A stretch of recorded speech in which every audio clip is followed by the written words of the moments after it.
Senyor Gallardo, facin 3 ítems, només ràpidament, abans d'entrar en el temps del debat, sobre el que ens diu aquest informe que vostès presentaven al mes de gener sobre l'hoteleria a Barcelona.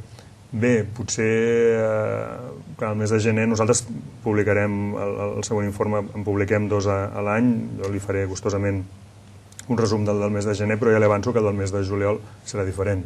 Serà diferent perquè moltes dels apunts que nosaltres esmentàvem en aquell capítol de conclusions s'han acomplert, d'altres encara no, desgraciadament, perquè hem tingut un sotrec de la situació econòmica no és la que pensàvem tots que seria passats aquests 6 mesos, però com a resum podríem dir que el sector ha patit un any, el pitjor any de la dècada, segurament, el sector de l'hoteleria a Barcelona.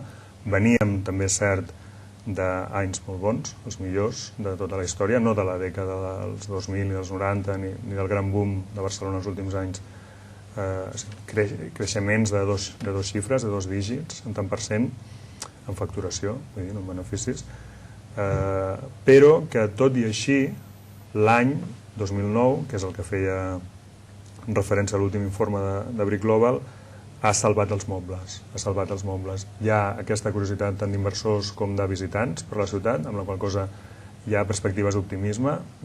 Ja li avanço respecte al mes de juliol, molts dels nostres clients ens estan dient que l'any ha començat millor del que esperaven, hi ha una certa atonia al gener-febrer, però totes les reserves de març, abril, maig, sembla que, traient fora naturalment l'imprevist del núvol aquest del volcà d'Islàndia, traient això, el sector, si no es recupera el 2010, sí que iniciarà una certa consolidació de recuperació.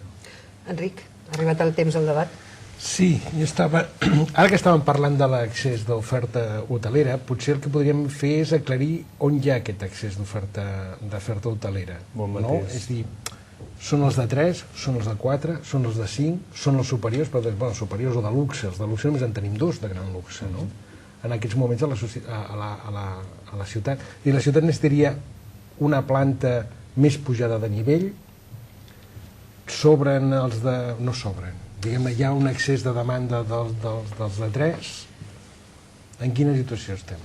A veure, Barcelona té un model propi de creixement que fins i tot és estudiat a moltes escoles de negoci i facultats de turisme del món, ja no d'Espanya o de Catalunya, que és que s'ha concentrat el creixement que han fet d'altres destinacions, d'altres ciutats equivalents, o les quals ens agradaria assemblar-nos en aquest model de creixement, potser l'han fet en 40 anys o en 30 anys, nosaltres l'hem fet en 12. Llavors, què ha passat? Doncs hem crescut molt amb una determinada categoria, que és 4 estrelles. Barcelona ha passat de tenir l'any 89, 87, al principi del pla d'hotels, de cara a les Olimpiades, doncs 1 o 2 hotels que només que es podien homologar als seus estàndards internacionals de 5 estrelles, Princesa Sofia i el Ritz, avui Palace, i algun altre, naturalment, que va venir posteriorment, el Claris, el Majestic, naturalment, que després van a pujar categoria. Però hem patit, o hem experimentat, millor dit, un creixement sobretot concentrat en una única franja, que també és cert que és de la que més mancats estàvem, que és 4 estrelles. Què passa? Que avui, amb aquesta crisi que ens comentava la senyora Ayala, ens trobem que, clar, molts d'aquests nouvinguts o recent arribats a la segmentació 4 estrelles estan patint molt, perquè és on sobretot es dona la lluita per aquesta oferta. Són hotels de molt bona qualitat, nous, absolutament competitius amb d'altres destinacions europees, i en canvi hi ha d'altres segmentacions que semblaven no tan atractives per prestigi, per...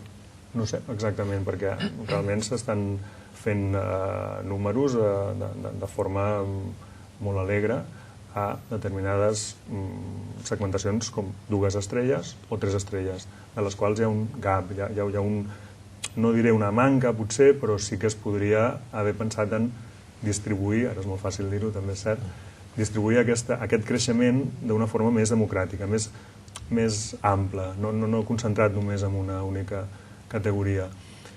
I respecte a 5, 1, 2 estrelles, Barcelona necessitava planta hotelera de luxe, necessita planta hotelera de luxe.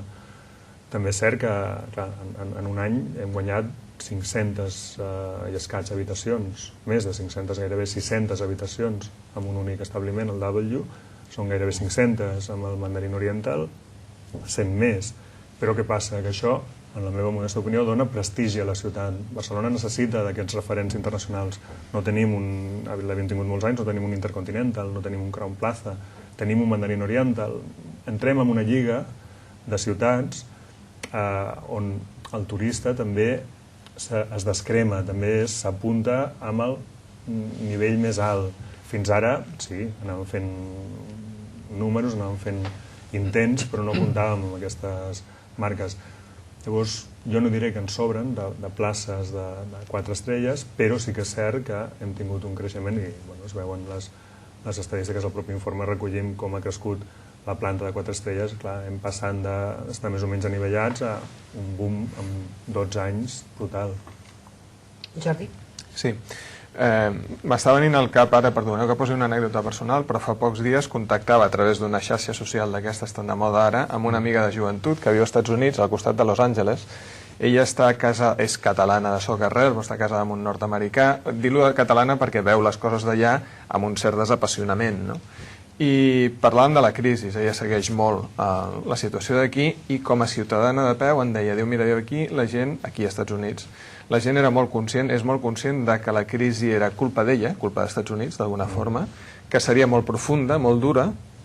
Diu, però des del primer dia tothom tenia clar que serien els primers en sortir-se'n. Suposo que és aquest típic caràcter americà que fa que tot tiri endavant i tot això. Jo li vaig preguntar si era per aquest motiu, diu no, perquè és que som una societat absolutament flexible a tots els nivells, sobretot els empresarials, laborals, etc.